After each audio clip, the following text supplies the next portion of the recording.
And that is action. There we go. Welcome back again to another installment of Joyann Co. And luckily for us, it is back with Jason and this fabulous spread yet again. So we're just going to dive right in because I think a lot of us are experiencing a little bit of. Do you remember 2020? What was it? 2000. Do you remember the Y2K?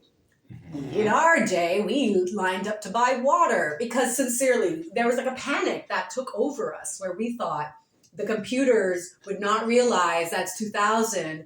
Somehow the computers would think it was like 1900 and they would erase and everything would, and it was the apocalypse. But now the panic that we have is the job market. I find that it's definitely different.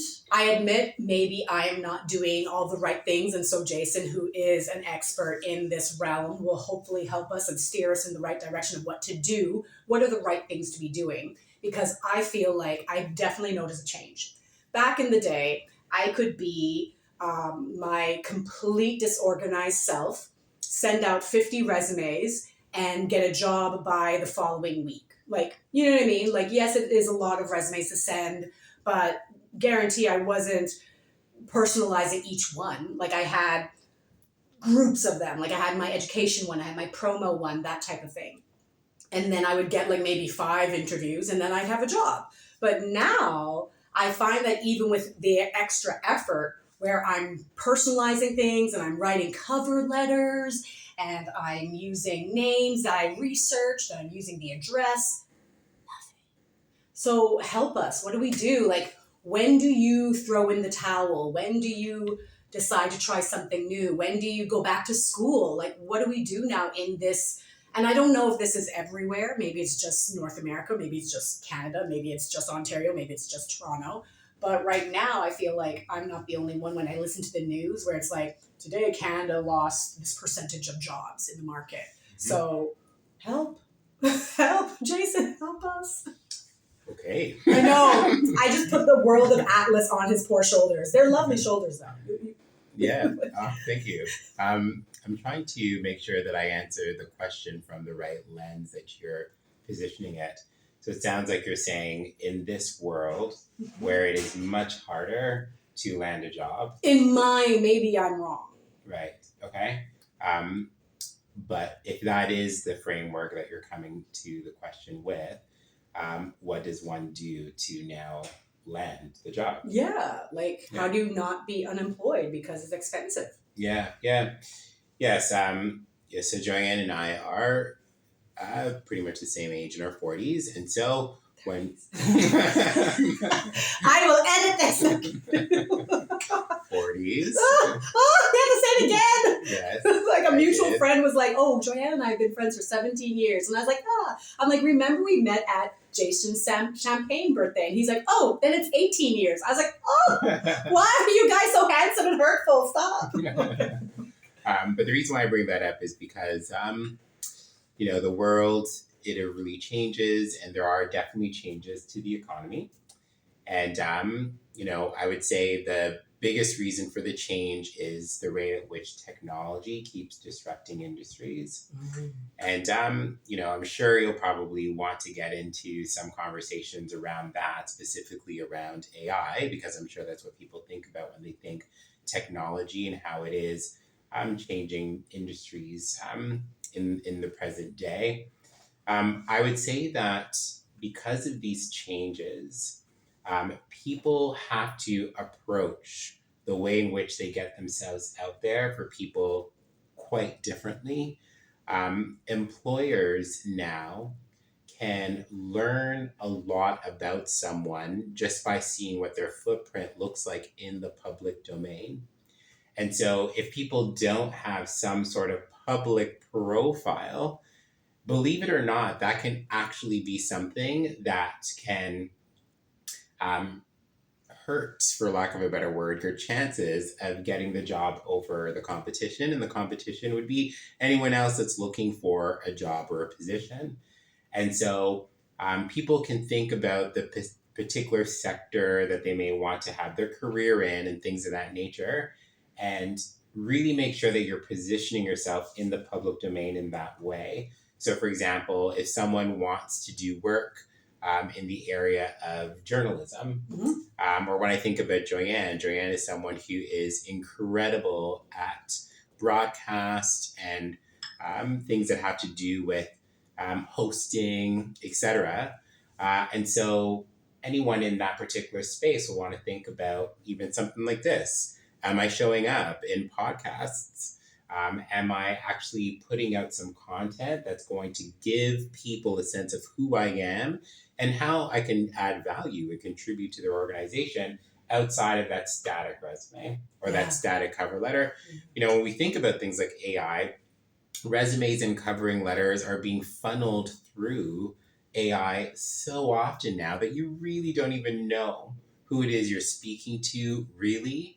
And so it becomes that much more important for people to think strategically. How can I make sure that if people were to Google me, if people were to look me up, some people will look you up even on social media to see how you come across. Are there people that interact with your posts? Are there people who are actually liking, let's say, videos that you might put up if, let's say, it's in the realm of what Joyann does so well, broadcast, reporting, journalism, all of those pieces. And so I would really, really encourage people to think about that. Now, of course, not everybody feels comfortable having a public profile, right? I know some people who are like, don't want a LinkedIn, don't want to be looked up, etc. Right? And sure, that's fine. There are still people who are able to find themselves in positions, even though that's not the case. But then it becomes even more important to show up physically in person, right? So if you are looking for a position in an organization, you might have to go to that organization, show up, give your written documentation, and have some form of intro and interaction with people that work there. Or if there's, let's say, a forum or a gathering or an event or a conference or anything that actually brings people out and about, you want to show up. Or if you're seeing a play or you're just, doing something recreationally, talk to people, get to know people. We have opportunities all the time where there are people around us and we don't take advantage of it. So even it's that dirty word again, networking. Sorry. It's a hard word for people to stomach. It really is. Sometimes you do have to just say a smile and a hello can end up being a conversation of, what do you do with your work life, or how do you spend your time during the day? And that might actually lead to you. And the more you're doing that, the more you're going to come on to a conversation where it actually leads somewhere. Yeah, because I think you're 1,000% correct. Because I think what also happens is, when I think that this is very important advice for everyone is therapy, right? And people are very against that, right? Where they're like, oh, there's nothing wrong with me. You're trying to say something's wrong with me. So what I always say is everybody should do therapy, even if you are wildly happy and wildly successful. And people were like, well, I have Jesus. And I'm like, well, no, you can have therapy and Jesus. Maybe Jesus created therapy. We don't know. We weren't there. So I think you need a number of things, because what happens is people will have one experience with networking or one experience with therapy. And if it wasn't stellar, then they're like, see, it doesn't work. I went and I talked to someone, teacher on LinkedIn, I wrote someone, because it's been the same for me. I've written people on LinkedIn, and I even wrote someone who told me to get in touch with them because I had met them at like a conference. I got in touch with them, and basically the person was just like, oh, but you're beautiful, you'll be fine. And I was like, still unemployed, sir. Like, hello. So it is a matter of, we can't just base it off of that one experience. So that goes to my next question. When do we, or maybe this is like a two-parter, how do you keep motivated when, ain't nothing going on but the rent? How do you keep motivated to be like, okay, all right, so I did that there networking and it didn't pan out the way I wanted it to, but I have to keep networking. I have to keep showing up. I have to keep doing this. Woo! How do we continue that motivation to keep going? And then this is the thing I think a lot of us are scared to talk about. For me, I don't know why I'm so brutal with myself, because I'm like, girl, statistics show not all of us can be successful. Like, it's not going to happen for all of us. So when do we say enough is enough and a real repivot? Like, when is it that you go back to school after you've been networking?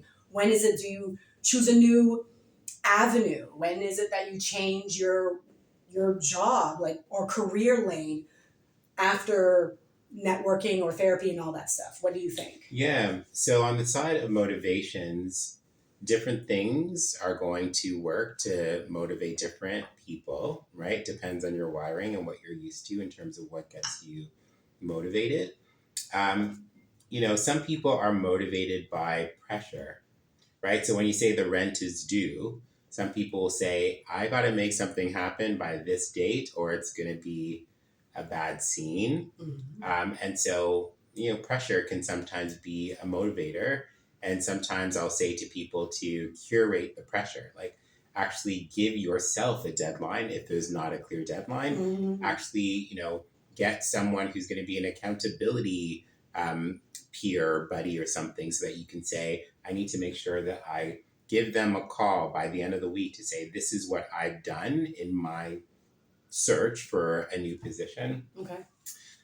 There might be some other ways in which people get motivated. And it can be just really looking for things that you can say are even a small win. So if you sent out that email overture and you're someone who typically are resisting doing things that make you feel uncomfortable, get motivated by the fact that you took a step. That's a small win. And that motivation hopefully will keep you in action to try to make something happen. And there could be a whole host of other motivators. You can, turn on your favorite song and just gets you energized and motivated to keep going. What do you use? Because I remember last time we Mhm. talked about the different music that you use. Yes. You use something that's more like low chill when you want to do what? Yeah, when I need to focus and I need to actually be in a state of flow so I can actually work over an extended period of time. I'll probably put on like a neo soul or something that just feels very relaxing. If I'm trying to, let's say, do something that I want to get done in a quicker period of time, let's say like a quick clean or something of that nature, then I'll put on more like dance music and be really energized and might even dance a bit while I'm getting things done, right? Just That's keep my fun body. motivation. Yeah. For things people like like me who I Yeah. don't know what's wrong with me. I detest cleaning so much, but I'm the first person to compliment or notice when the space is beautiful. And they're like, oh, this is nice. But to do it myself, I'm like, I don't wanna. But so then I need to have that music to help me keep the space curated. Yeah. And motivation as well. I know I talked about finding someone that can be an accountability peer, guru, buddy. Yeah, if you can actually just make sure that you have circles in general, networks in general that support you, right? So whether it's friends, family, past coworkers, just people who are on your side, you can stay motivated, obviously, as people check in and actually want to be an ear to support, give you ideas, etc. So lean into that. And if you don't necessarily have that, actually be intentional about trying to find some people who will become that for you. And then on the side of when is it time to actually change? Like, this isn't working. When I should make a pivot. Unfortunately for me, I do kind of spiral into the negativity where I'm like, I should quit. I give up. I don't want to do this anymore because like I said, it's very difficult for me to sit in the discomfort because this happens. I don't just sit in the discomfort and be like, oh yeah, this sucks right now, but I'm going to change it. So it's okay. I sit in the discomfort and then it starts to go into the dangerous zone of like, I deserve this. I'm a bad person. This is why. And then I go into all these other things that's wrong with me. I'm like, you see, it's a pattern. The statistics show. So to stop from that and saying, I quit and I give up and these, terrible mind games that I do with myself, and maybe some other people might also understand that. What then can we do to say, hey, I did my best. I sent out 100, I sent out 1,000, I sent out 10. Now it's time to figure out what else we can do. Yeah, I feel like human beings, we get really attached to things that we then say is part of our identity, right? Where we say, I have to do this, or I need to see results in that in order to feel like I am my own person. And, if one is making a real strong go at something, and if it's starting to cause someone distress, if it's starting to actually impact their lives in a negative way, maybe depression, things of that nature, then one really needs to say to themselves, is this healthy to actually say I'm attached to? So, for example, I do have a background in performance, as does Joyann. And, we've connected on, arts because we both went to a performing arts high school. That's where we met, right? And I was pursuing my arts for, like pretty much my teens into my early 20s. And then I just made a complete shift, right? I pretty much said to myself, I'm interested in a lot of other things, not just my art. And so I'm not going to continue to pursue something that I was already at that time seeing might be very difficult to see the type of success that I imagined for myself in my head. So I was okay to actually just say, I have other things that are a part of my identity or other things that I'm interested in. So I'm not attached to it. I'm not going to start saying if that outcome doesn't come to fruition, then I'm going to start feeling so lowly about myself. So I went into, what I'm doing now, recruitment, executive search, helping companies hire, etc. And I found, what makes the work that I do relate to my art. And I also bring a very creative approach. So I still feel like I'm a practicing artist in many ways. So I think that's the biggest thing. Do you feel like for yourself, I agree, there's because attachment? Yeah, I agree, because like for me, I admit that there's been times where myself or maybe another friend were like, oh, but so and so is so good at what they're doing. I can't believe that they've done this career change, because I looked at you and, like I said before, and I'll say it again, I always knew that you were going to be successful. I knew it. I was like, and I assumed that everybody agreed with me, and I feel like they did. Like, you were hired, I thought you were doing well in that field. But then I think what you were able to do, which so many of us, we would have found it so difficult to do, is that you were able to be like, yeah, but it's not sustainable. Oh my gosh, if I had like the 10th of success you had, like in terms of being in a Broadway level show while you're still in high school, I would not have quit. Honey, I'd be at this age on the stage with like a cane being like, I can still do it. And people would be like, maybe not, girl. But you know what I mean? I just think about that, like, because oh my goodness, it was more than my identity. I wanted so badly to be in your position. And so I'm thankful that I'm not one of those people who low key is like kind of maybe malicious with that thought. Malicious. Because jealous, yes.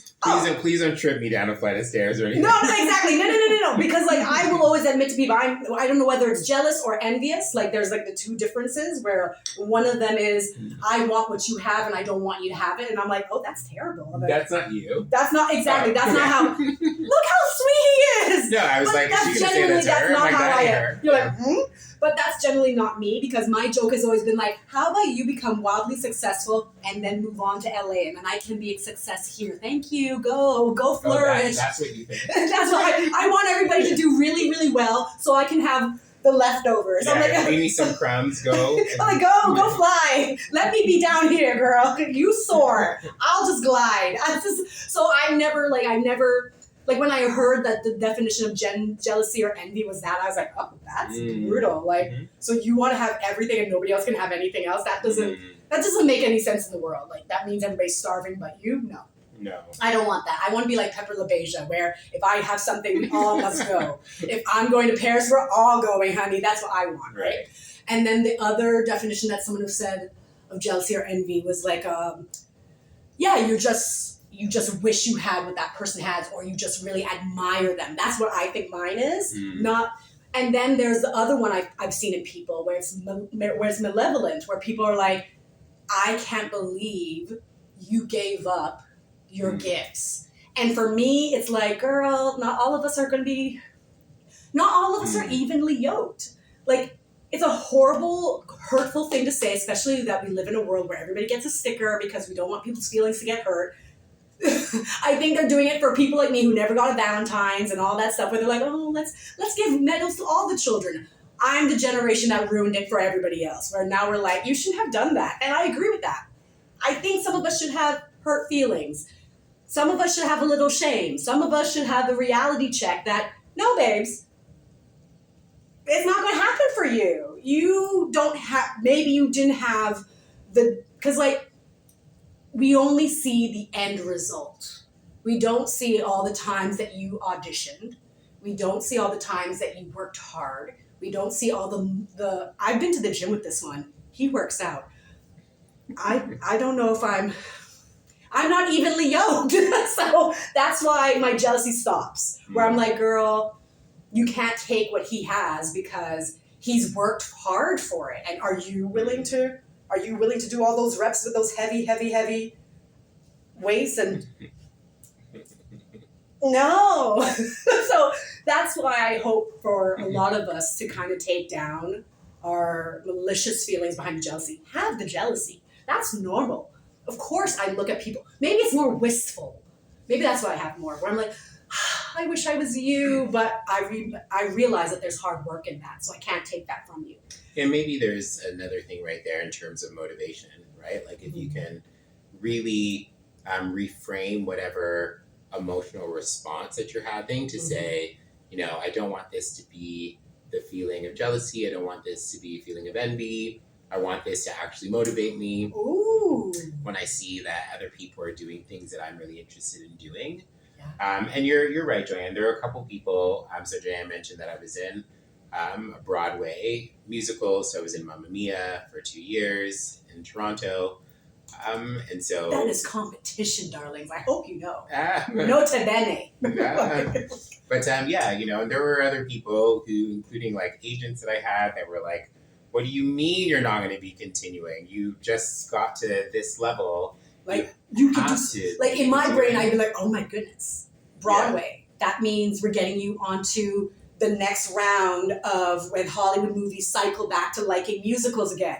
All right, because like Mamma Mia theater would have been out before like Chicago the movie, I think.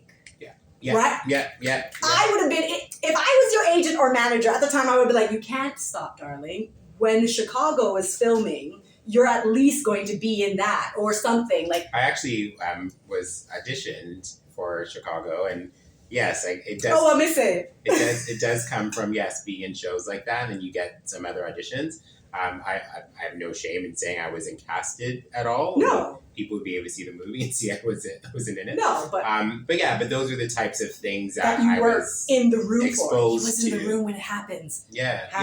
But I made that decision, and I think just going back to what we were talking about, people again have very strong attachments, and I think that it's really important to maybe say what else is a part of my identity that maybe I can also be attached to, or in what ways do I want to just be open and just explore other things, because there might be other things that really speak to me and resonate, and not just that. So was it that for you, where Mamma Mia was lovely, all the amazing things that you were doing, you were in like an independent film, things like that, all that was lovely, but for you, was it just like the moment where you said to yourself, this is not sustainable, and I am a young, handsome, early 20s, still very handsome, but There's like a theme here, Jim, handsome, all this stuff. God, I wish. I'm trying to get it to absorb it to my brain, maybe.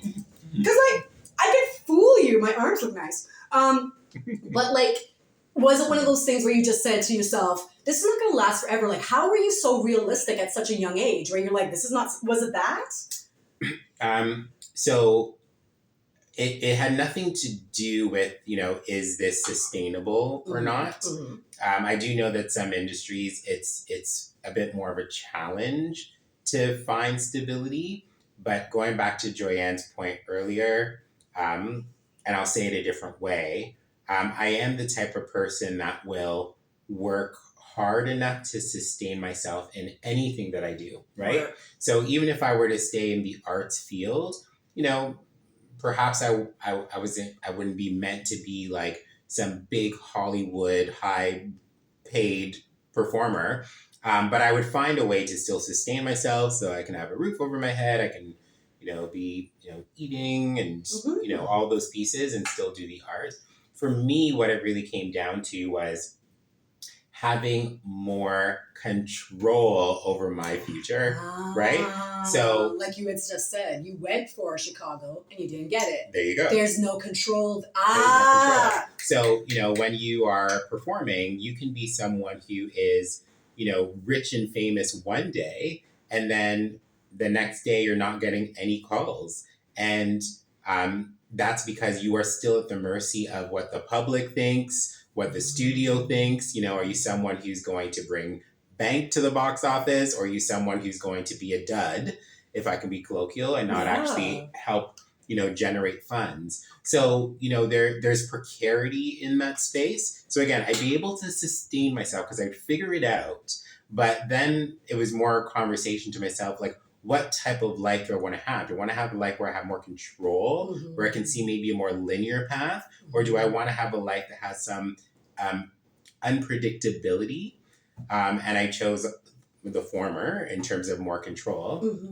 But that's wildly mature. You have to understand that. How old were you when you, like we were saying last time, when you decide to stop with the more artistic, like the overtly artistic, and then you pivoted into being in the realm that you are in now? Like what age approximately? So still in your 20s? Yeah, I was in Mamma Mia when I was 18, and then I did it for 2 years. So I was 20 when I finished, and I went to university and whatnot after. And the thing for me, which I would say is in some ways like a blessing, is I had a taste of what it was like to be in such a high profile show for so long, 2 years. Autographs backstage, full houses every day. We didn't even have to worry about whether or not there was an audience. Every day for 2 years, it was sold out, right? Yeah. So when you reach a particular level of success, then it can start being very difficult to go back into the auditions where you're like, I don't know if I'm going to get the part. Ooh, are you an industry darling? Yeah, or, being in a show that perhaps is now one that doesn't have sold out audiences, and you don't know if it's going to have a run more than like 2 weeks, right? So there's only so many shows that are at that level in such an international city like Toronto. And so because I had a taste of that really early, I was able to use that as a means by which I was going to assess everything else in terms of my art's future, and made a call early on that I wanted to not have my identity attached to that. I wanted to explore the things, to have the control, and to build the type of life that I know I can say is going to happen by taking another route. That's amazing. So I'm going to tell Jason a story off camera later on, if I hopefully can remember. But then let's kind of make this cohesive for my brain.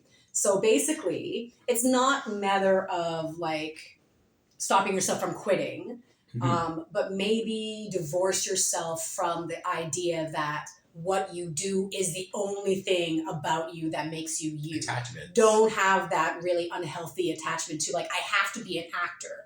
Because a lot of us who are in the arts become that, where we're like, who am I if I'm not this? It becomes it's your worth. I have a little bit of I feel like that's why I would say I'm humble, because I've had those days, oh girl, my voice just cracked just a tiny bit, where I would be with my friends and they'd be getting the person or the agent who's like, call me, here's a card, and I'm there no one is interested in you, Joyann. No one is featuring you. No, that has happened to me with 2 friends that because we all went to high school together. I remember dragging this friend to come to see an agent with me. Agency had nothing. They were just okay, hey. And then immediately was just chatting to them, and being okay, and then you'll do this and this and this. And of course, that friend of mine was not even interested. They had just come with me to be supportive. They had no interest in it at all because it was acting. And I was dying to be an actor so badly. This was when I was younger too. So girl, I still had something to offer, but they were not having me. They were not interested. They were laser focused on my friend. And it was just that is a kick in the teeth if you can ever experience one, which I guess in a way is good for me because now I don't even care anymore. Where I'm just like, girl, I just need to make money. So then that was our next question. When do you decide, okay, enough of the networking, enough of the resumes, enough of everything I'm trying to do. I'm still not getting any calls. I'm still not getting any jobs. Now what? So now we've decided to pivot after what, a month, a year? Is it that we all have our own deadline? Like you say to yourself, when you've reached this amount of savings or when your deadline has approached, so how do you think we should create our deadlines in that case? Yeah, again, this is a type of question Highly where, subjective. yeah, Highly. like it can be different for everyone. So I wouldn't want to like say something that just And then people are like, generalizes. Jason told me to quit. He's not telling you to quit, Not babes. telling people to quit. I'm asking him Yeah. in his, oh, this is a great way. Okay. When you have a client and you think they're great, you're going to bat for them. Has it ever happened where they don't ever get the job, and then what do you do afterwards? You mean in terms of what I say to them afterwards? Yeah, like, yeah. Has there been a time where you have a client where you're like, this client is amazing. Clearly, I would not have signed this client to find them a job. You mean candidate? Yeah, a candidate. Sorry. Yeah, because I don't find candidates a job. I actually work with the client organization to help, curate. See, professional, professional fish. But yeah, but if someone that did apply for a job gets news that they didn't get the job, it's always important to make sure that they know that there's a lot of value that they do bring to these types of conversations. It only goes to one person in the end, the job.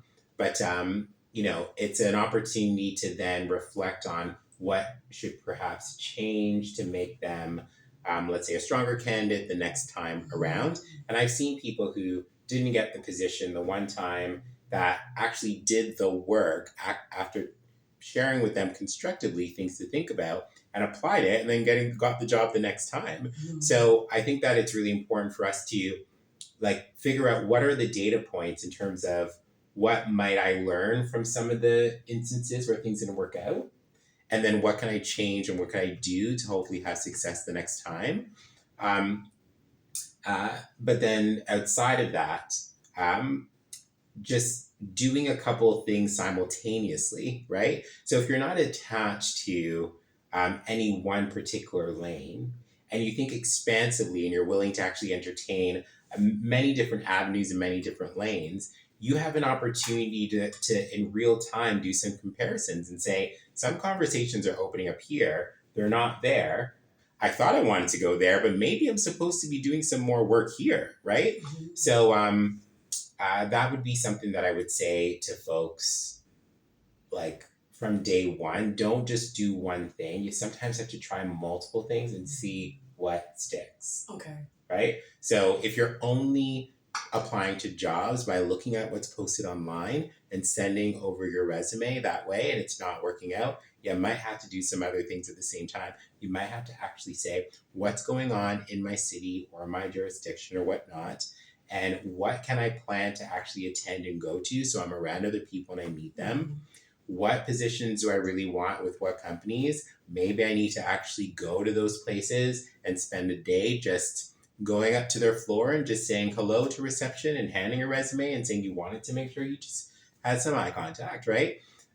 So you have to be able to think about the whole suite of things that you can try doing so that you can evaluate what's getting traction. Okay. So essentially, again, it is subjective, where it's up to you, because I remember someone gave me the advice that it takes 5 years. And I was like, who can afford, I think 5 years of, for me, I was just unhappy with the position I was in. Mm-hmm. And I admit I am very rash. If it's not working or if I'm unhappy because of my emotional and mental health, I'm there, I can't do more than, I find that I can give something a good year. I can go all in on it in a year, and if nothing improves and if I'm still unhappy and if I'm still kind of I'm not getting the opportunities I was hoping to get, maybe I'm being very, maybe I'm being irrational, maybe I'm being kind of Pollyanna about it. But the advice I was given was that you give it 5 years, and I was like, 5 years? 5 years to be miserable in a position, or I don't know. I personally, for me, and so then again, you're absolutely right. It's up to everyone. So take that as you will. Someone like me, I mean, I was talking to a friend, and we both agreed that maybe in the past we've been ridiculous, where we've had a really terrible job and we didn't come back after break. We were like, I'm done with this.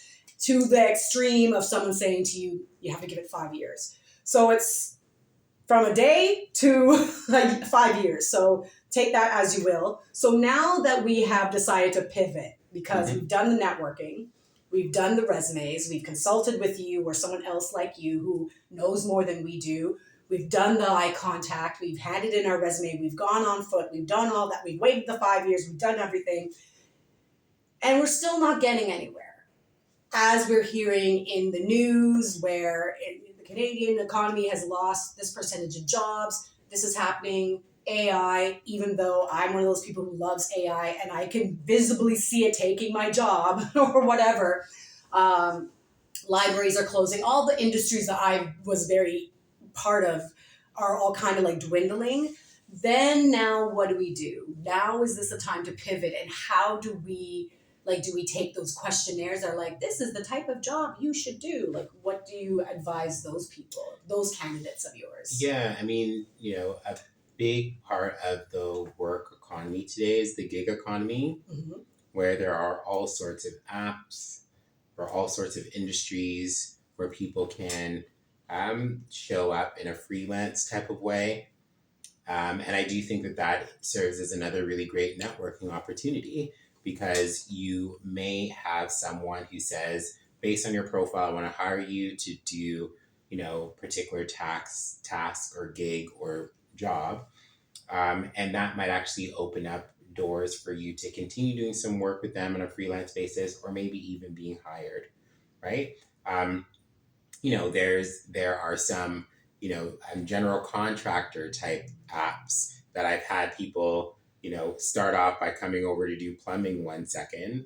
And then all of a sudden they start to become someone that I go to directly, because it's not always going to be the case that the app is going to be able to broker forever. And I'm sure that some of these apps know that there are limitations in terms of how much they can control, because a number of these general contractors will have their own businesses anyway. But even in some other fields, like if someone is doing freelance writing or someone's doing freelance creative, I remember another individual that I had do some freelance work in terms of some like more like accounting, receipts, reconciliation, things of that nature. And I thought to myself, oh my goodness, does this person want an actual part-time or even full-time job? Like, they were so effective. And so that's what I mean in terms of looking at different avenues and really, you can go to ChatGPT and just say, like, what are the varying ways, and be extremely exhaustive and creative and make sure that things are outside of the box for me to do in order to network towards getting that job or apply towards getting that job. And you'll probably get as many inquiry or many responses as you ask for, really. And then look at the ones that you can actually apply and see if something comes from those efforts. Yeah. So that's another great story where, because of you, I finally started using ChatGPT. I heard about ChatGPT. I heard about it. And I don't know why, but I think I assumed it was something for professional people. I think I assumed it was something for people who were not like me. And you were the one who's like, babes, just use ChatGPT. Ask ChatGPT. And I was like, huh? And then I forced myself to look for it. I Googled it. I downloaded it. And I started asking questions. And I was like, this is amazing. So what do you say to people? And I'm still meeting people who are like, I don't like ChatGPT. What do you say to those people who are still, like we had mentioned before, there are people, no shade, no tea, no lemonade. There are people who are like, I don't do LinkedIn, I don't do Facebook, I don't do Instagram. And so those people definitely are not going to do AI. They're not going to do Grok or Perplexity or Claude or ChatGPT. What do you say to those people? Well, first, I would say that I do understand why some people don't. There are environmental impacts There are. using AI, and they're very serious. And even though I am an AI user, I balance that with being aware of the impacts, and also am a part of conversations and work around how we can Offset the minimize damage. Yeah. the damage, and just think about use of technology in the most ethical ways possible. Um, it's not going anywhere, right? Which is why, for myself, it's still something that is used. But it's about trying to use it as responsibly as possible and try to minimize um, the destruction that I feel like it can cause over time environmentally. So I just wanted to name that. I understand that some people are that's just great that like, you spoke to that. yeah, like I will not do it. Some people, I say, I wish that I was actually able to be already or at that state of mind. But just being in the world of work that I'm in, it's really difficult to not. I honestly, I think anyone, I don't think Yeah. we can, I don't think anyone can afford to be like, oh, I don't use it because of the environmental impact. Like, sadly, so then you don't use Google. Do you know what I mean? Because because sadly, there's my other things love, too. Yeah. Google is the same thing. It also has environmental impacts.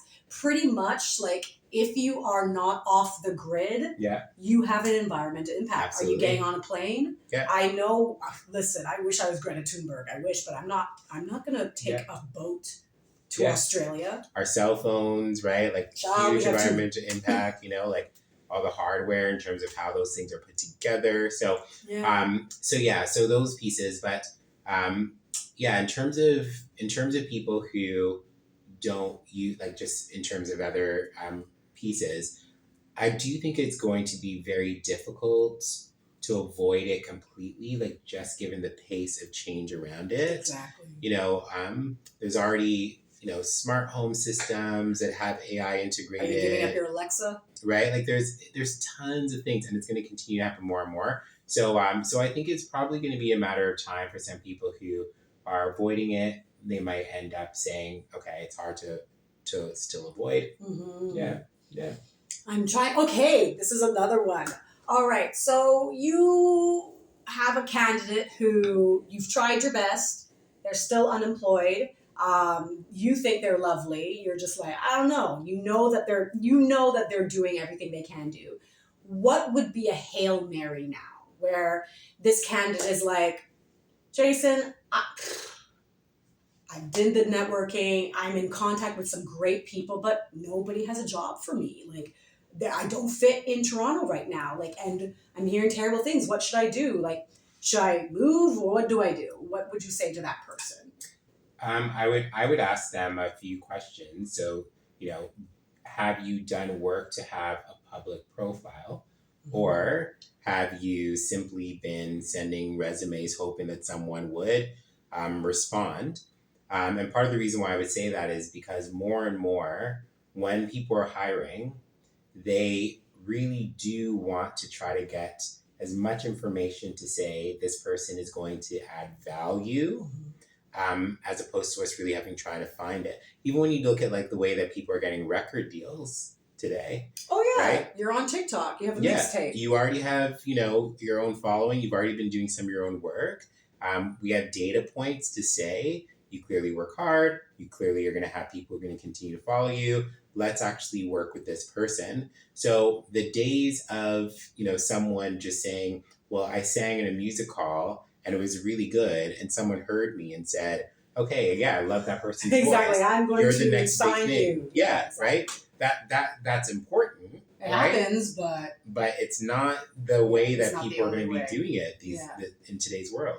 So again, that's one of the questions that I would have. Either I would already know their public profile, or I would say, have you done work to increase that? That is like so important right now. But then I would also have those questions in terms of, to what extent have you actually evaluated the different directions you can explore, right? Because if someone can't really articulate different directions that they're exploring, like maybe you haven't done enough reflection on what those things would be in terms of like your strengths, your interests, some opportunities, etc., and really give yourself an opportunity to truly explore the full extent of what those things are. And then going back to that laundry list of different approaches, I would ask them, like, let's look at all this laundry list together. Have you done this? Have you done this? Have you? And if people are like, haven't done that, haven't done that, then I'm like, well, here's some other things you're gonna have to get on, right? Yeah. I do think that it's really important for, in today's world, for people to be a bit scrappy, right? Yeah. Like in terms some of us are a little soft. Yeah, be like, we're gonna have to be industrious. We're gonna have to be entrepreneur. We're gonna have to be scrappy. We're gonna have to be willing to actually, like, not expect. I'm not saying that that's what's happening with you or other people. Someone else to say, I want to give you an opportunity. Yeah, we have to create them. You almost have to create them. Yeah. And you have to actually make people say, I want what you clearly have, mm-hmm. right? I will say to people all the time when they're looking for a position, there's so many people that are just sending in their resume or when networking, knocking on someone's door, being like, can you open up? I want something from you, mm-hmm. right? So if I get like as many overtures that I get, oftentimes it's just, I want something from you. Yeah. So you don't know who I am, but I am getting in touch with you because I have a need. Can you come through and fulfill it? Whereas if I'm getting the type of overture where someone is saying, I have a solution, right? Or this is the stuff that I do, I think that it can be a solution for you. Those are the types of things that make me say this person's going to add like value. So that's the other thing, like changing the approach. So if you know what your strengths are, you know what you can do. Don't necessarily just hand something in to say, I need a job. Can you hire me for that thing that you have posted? Or can you just get to know who I am because I need something from you? Approach it by saying, these are the types of things that I want to put in front of you because I see you have a need in this area, or you probably weren't thinking that you would have a need, but this is something that I know you will definitely need. And let's have that conversation and see where it goes. So already saying like, I can add value. I can help you make more money. I can get you more customers. Something that just makes people say, this feels different. That was an amazing piece of advice you gave my students where you said, I think someone either was hypothetically or somebody actually did do this where they're like, I can make you $10 million or something. And you were like, maybe it's not accurate, but I want to have a conversation with that person. Yeah. Like what? Yeah. Like, is this person like, what? Like, or are they legit? You at least want to find out if they're legitimate, right? Yeah. So that's a great piece of advice as well, too. Yeah. So I think my last one, probably we might squeeze in another one. We'll see how you're feeling. Because, like, I know that you've had... Jason works really hard, and he's probably had one of those days where it's just like, oh, leave me alone. But he still made some time to do this with us. So we are always eternally grateful. I wish this was like my actual DNA blood brother because, my God, oh my goodness, you've been one of those people in my life. So I'm always grateful to you. And I will always make time for Joyann and other people. So as tired as I am, let's do it. Let's do it. Girl, I'm wearing false lashes. Can't make me cry. So what do you think is more important? Accountability partner or group or mentorship or like a mentor? Interesting question. I would say accountability. Okay. Because I feel like I've been dropping the ball because I've had really great advice from a friend and they were like, girl, have you gotten a mentor yet? And I'm like, oh my gosh, like everybody, the Canadian job market is losing 20% jobs. Like nobody has time to be a mentor. Like how am I going to get So I was like, gosh, what am I doing? I'm like doing it all wrong. And I actually do have an accountability group. So now I'm going to go back to that group with the objective of, all right, ladies, this is like the she's going away. What are the signs and clues I'm going to look for? That type of thing. Yeah, I mean, I think mentors are great. Like, of course, get a mentor, get mentors for sure. But yes. It's what you were talking about in terms of like the time commitment and things of that nature. If you have an accountability group or a partner or a friend or whatnot, that just in the name accountability blank, you're already talking about the fact that you're going to spend time together, right? Or check in or say, let's try to make something happen by X date, X time. Yeah. And I think that's really gosh, I have several of those. Yeah. Honey, all those dormant WhatsApp groups are getting a message from me. Thank you. Oh my goodness, this is great. So what would be I guess maybe your piece of advice for someone who is admittedly a person who's looking for a job, they're unemployed, maybe they've been unemployed for like months now, and they feel like they're hanging on by a thread. What is like the anecdote or story that you would tell them where you're like, okay, take heart. It's not all lost. I know what the news told you. There are no jobs. I know what your friend told you. The industry is dead. There are no jobs. I know what so-and-so told you. Don't bother going to school because you failed before. What do you say to that person? That person is me. Like, Jason knows too. He's there like, ooh, this sounds so familiar. I wonder, who could this be? Yes, I mean, I want to not repeat some of the things that I mentioned, but those are some of the things They do that bear would- repeating. They're great advice, pieces of advice that I'm right. hoping. Like, you know, just really you think watch through this. all of those pieces.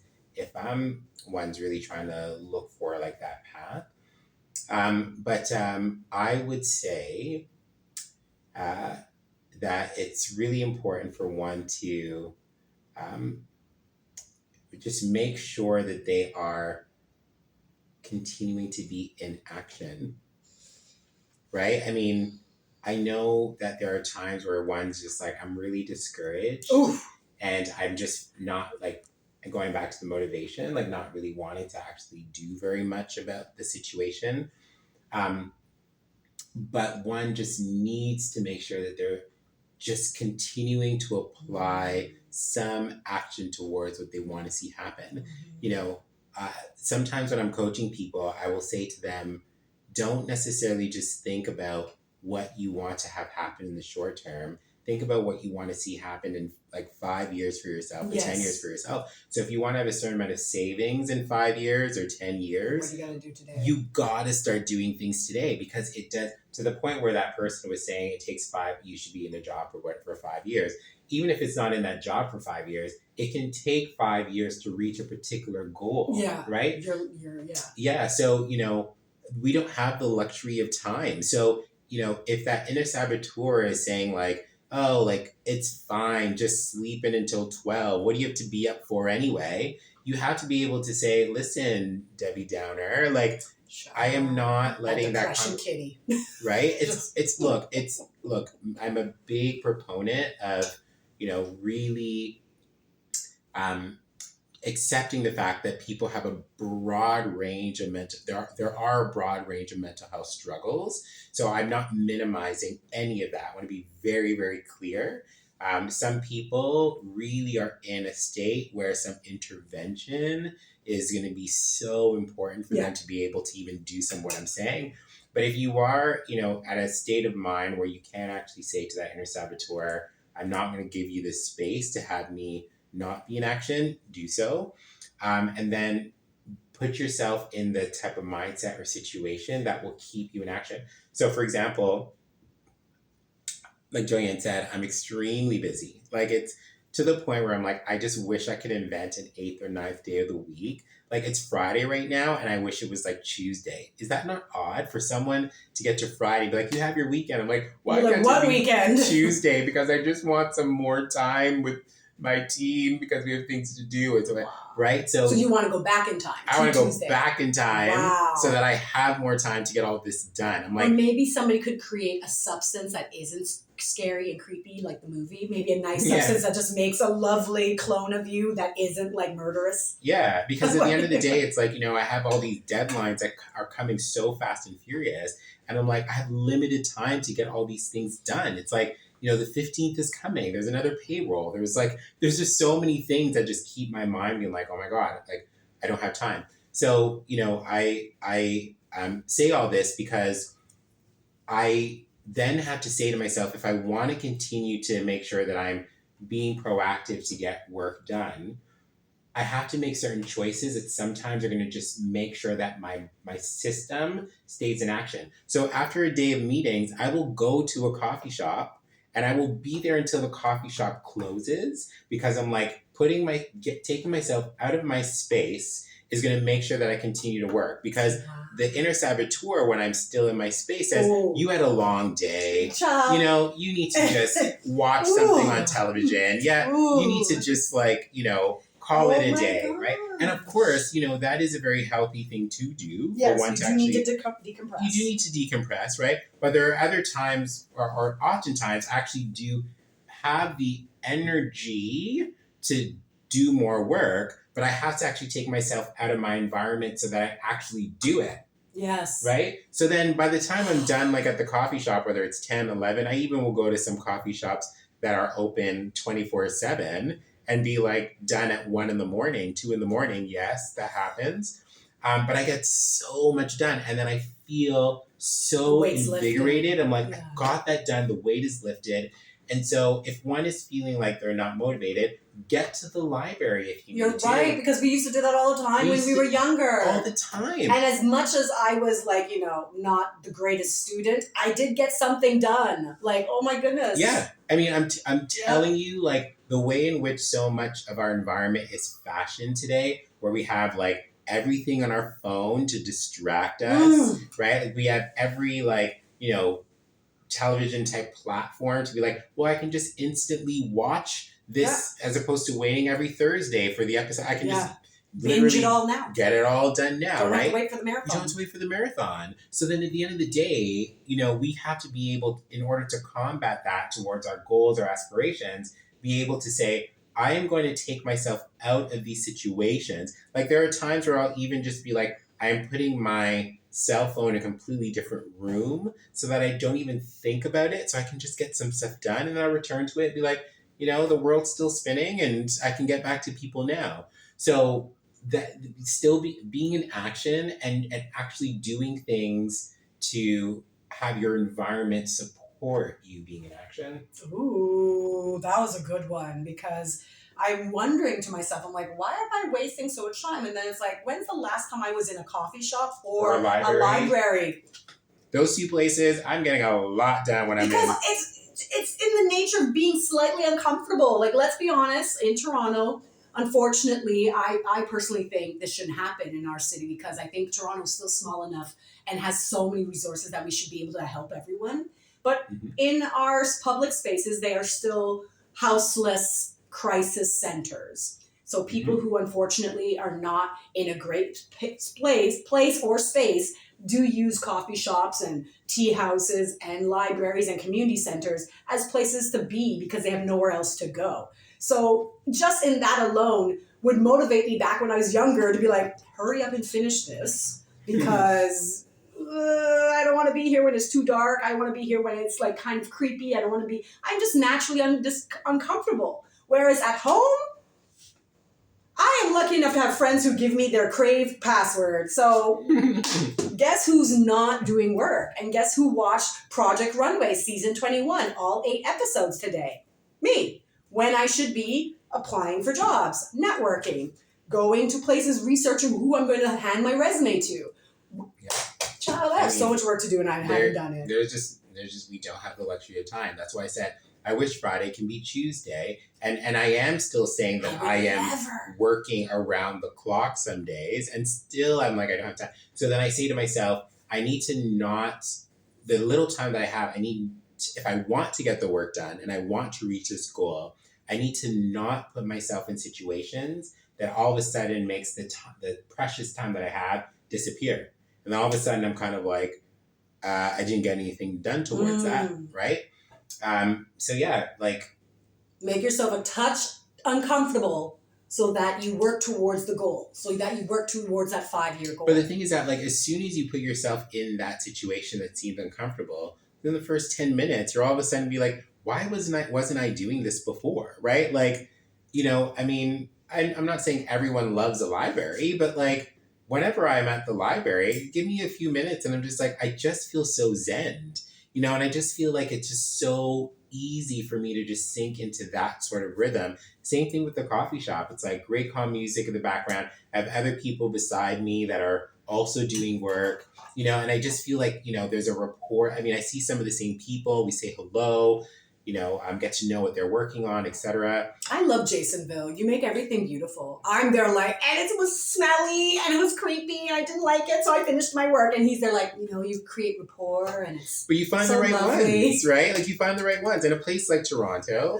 I don't know where everyone is in terms of where you're watching this, but place like Toronto, there are options. There are some coffee shops that someone might be like, yeah, I don't know if that's really my jam, etc. And then there's other coffee shops where it's like, yeah, this is a really cool spot that I found. I love finding some of these gems. You're just like, and I mean, I would not say to everyone work until 2 in the morning. Especially yourself in comparison to myself, like being a woman downtown Toronto, I would assume, well, but me personally, I'll be fine. yeah, but I'm gonna just get this in terms of like, yourself and myself, I'm going to say that there would be more things that you No, I probably would understand have what on you your mean. mind Yeah. in terms of safety related pieces than I would as a cis male, right? Just given, Yeah. the crazy world we live in. Yeah, unfortunately. Unfortunately, right? So, but that is so important. Be in action. Tell that Debbie Downer, tell that saboteur to just not have their day with you. Starve your depression, kitty. Yeah, and then on top of that, really make sure that you are making your environment one that will help you be in action. Amazing. Oh my goodness.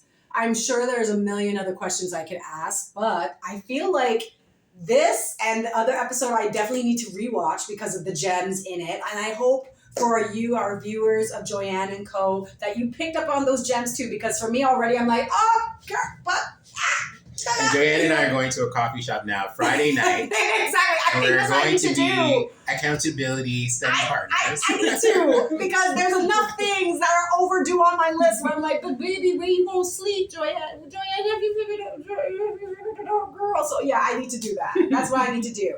So again, thank you so much. Oh my goodness. I really wish, I'm very lucky, as much as I complain about it, I'm very lucky to actually have so many friends that I wish were my brother. Or wish was like, you know what I mean? And they're like, you were one of them. Obviously, my other friends that you know of are the same as well. Where I'm like, why couldn't I have Andrew as a brother? Why couldn't I have Jason as a brother? Why? My life would have been better. But I have you as amazing friends that I choose to be my family. So thank you again so much for this.